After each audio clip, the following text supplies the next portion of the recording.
Professionalism. Exemplar, CSAP risk management. Key terms. Incident report is an agency record of an accident or incident that occurred within the agency. So pretty much it's a write-up of an event that happened that gives all the details of that event. It is supposed to provide risk management so they can look at trends and be getting a lot of incident reports about a specific kind of event that keeps happening. For example, in the ICU I work at, we kept losing hearing aids and dentures, which for some people is like, okay, well, we'll just pay for new ones. But then you have to think, for an elderly person, it's really hard to get transportation to go have it be fit. They will be without their hearing aids, so they can't hear or they can't eat because they don't have their dentures, and then they're actually very expensive. So after all of these incident reports went in, that these patients' belongings kept getting lost upon transport to the Med Surg floors, they put in a belongings checklist as part of our documentation, and then there was a written record of what was there, so when you went to transfer a patient, you knew where the what belongings had to go with him. Risk management focuses on limiting a healthcare agency's financial and legal risk associated with the delivery of care, particularly in terms of lawsuits, ideally before incidents occur. So risk management is an important part of the hospital. It's usually a team or a small group of people. Sometimes there's a lawyer on the team, but they will go and let you know what your responsibilities are in situations that may not rise all the time. So you know, if you have a family and the healthcare proxy is the wife, but there are strange children who also want information but they won't talk to the mom or the wife, risk management might get involved and tell you how you go about so that nobody can sue the hospitals because they weren't informed of, their dad's healthcare needs.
Strategies for risk management. Facilities typically have a designated risk management team, so they'll talk to the nurses, they'll talk to the doctors, anybody that's involved in this particular situation. Collaborates with interprofessional health team to maintain safe, effective healthcare environment. Prevent or reduce financial, legal risk to the organization. Organizations need investigation and reporting protocol for incidents that have potential for lawsuits. Strategies for risk management. Strategies to minimize risk. Strategies to minimize risk.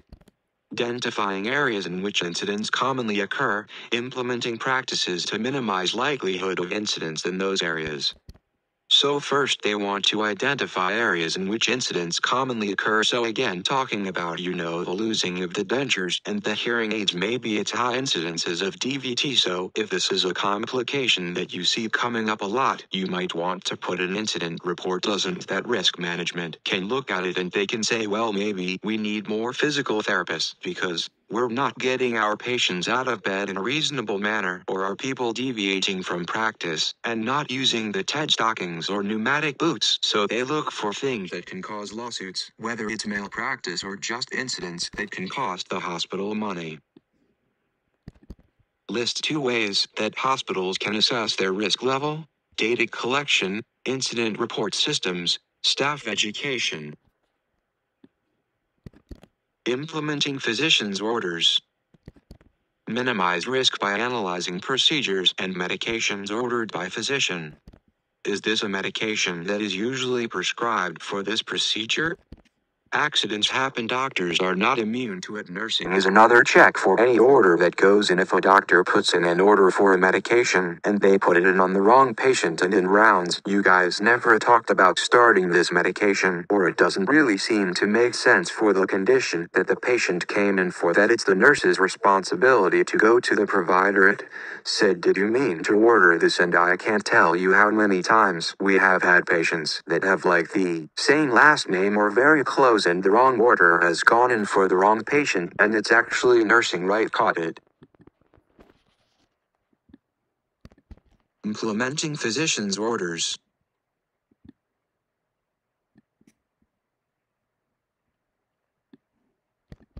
Categories of orders that nurses must question to protect themselves legally.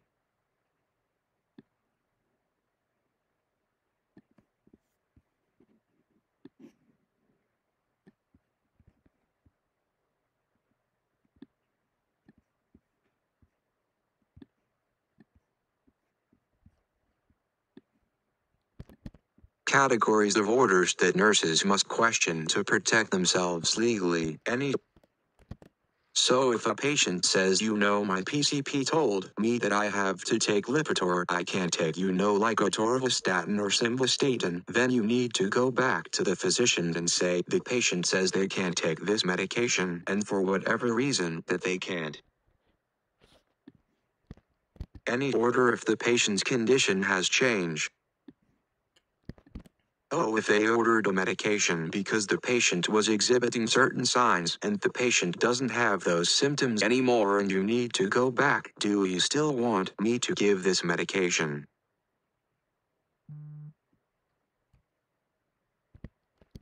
Question and record verbal orders to avoid miscommunications. Any order that is illegible, unclear, or incomplete.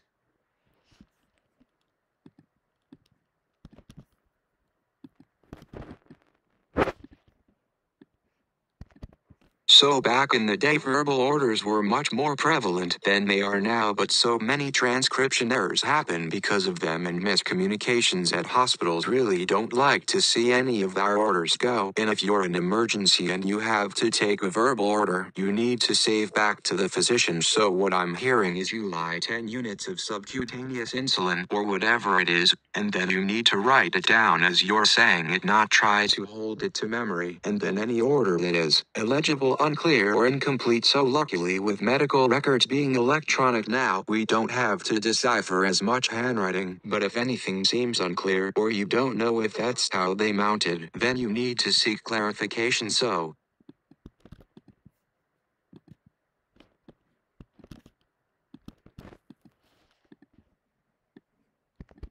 nurses must carry out orders the way that they are written, not the way they think the LIP meant. So what does that mean? That means that if you guys talked about giving 10 units of IV insulin and they write 10 units of subcutaneous insulin, you need to go back and double check with the doctor, not to say, oh, he told me it was going to be subcutaneous. You must have just read it wrong or written it wrong. It has, you have to do what it says in the order, and it has to be something you agree with or makes sense for the patient, or you could be liable.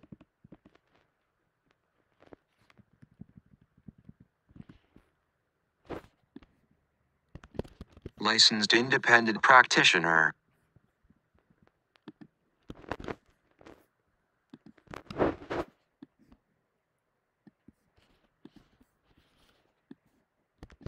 Providing competent nursing care.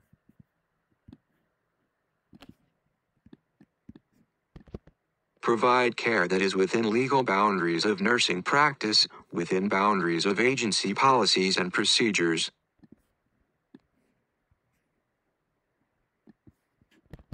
So a good example of this is traveling nurses right now. They're going from state to state, institution to institution. It has different legal boundaries with nursing practice, so it is up to them to make sure that they can do certain procedures or push certain medications wherever they are. So a good example of this is we have a nurse right now that just came from New Hampshire, and in New Hampshire they cannot bullies propofol. Nursing cannot, unless it's for intubation and the providers in the room. Well, in Massachusetts, if you have a protected airway, meaning they're intubated and you have an order, then nursing can bolus propofol. And actually we have an algorithm for it in our electronic medical record. So this nurse was saying the difference is that she needs to be careful when she goes back to New Hampshire, if she practices there, that she doesn't use the same policies and procedures from Massachusetts, because she will not be covered. Nurses must be familiar with their job descriptions, which may vary between agencies.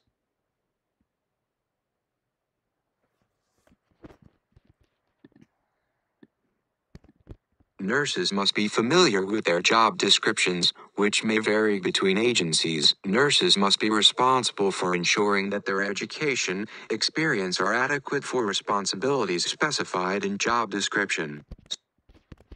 So if you got hired for a site floor and you've never worked Med Surg before, they shouldn't be floating you from a site floor to a Med Surg floor, because you don't have the correct training, education, or orientation to take care of those patients. And if anything were to happen, you would be liable because you're working outside of your educational boundaries. But they might, so you need to know what your boundaries are, and make sure you advocate for yourself.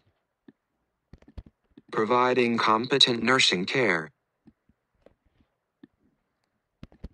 Application of the nursing process is essential. All assessments and care must be documented accurately and as close to point of care as possible. You do not want to go a 12-hour shift and save all of your documentation for the end of the day, cause you're not going to accurately remember what happened at 8:00 o'clock in the morning. Also, if you don't document it legally, it didn't happen because there's no record of it. So if you gave subkeeper and you forgot to scan it and you go home without scanning it, then it could be said that you didn't give it, cause there's no proof that you gave it. Nurses need to approach every patient with sincere concern. Nurses should acknowledge when they don't know answer to patient's question. You don't want to guess, you want to make sure that you have the right information. Nurses need to implement the care plan and evaluate at the end of their shift the effectiveness of the interventions. Incident reports. Designed to collect adequate information to prevent future incidents. Report should document facts completely and accurately. You want to make sure it's professional. You want to make sure that it's only the facts and there's no hearsay in there. It's not your opinion, and this is to legally cover you if something else were to come up, but also for risk management, to be able to look at the trends and see if there's something that could have prevented this event from happening. Event that prompted report should be noted in patient's chart.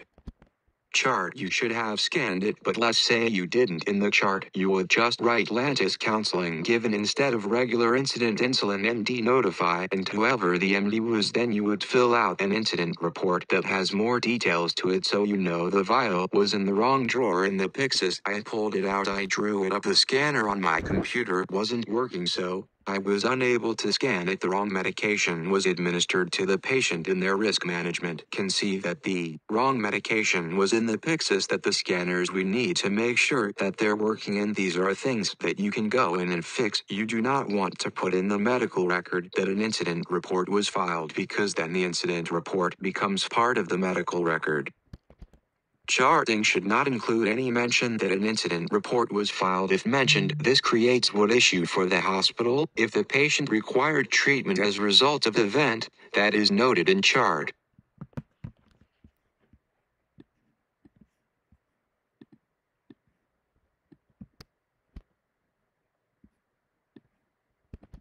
Charting should not include any mention that an incident report was filed. If mentioned, this creates what issue for the hospital. So you just want the bare minimum facts in the chart of an event that happened and maybe was a deviation from practice, because that is what legally they are going to see if they were to sue and pull the chart. Chain of command must be notified. So you're going to want to let your supervisor know, you're going to want to let the doctor know that this mistake was made.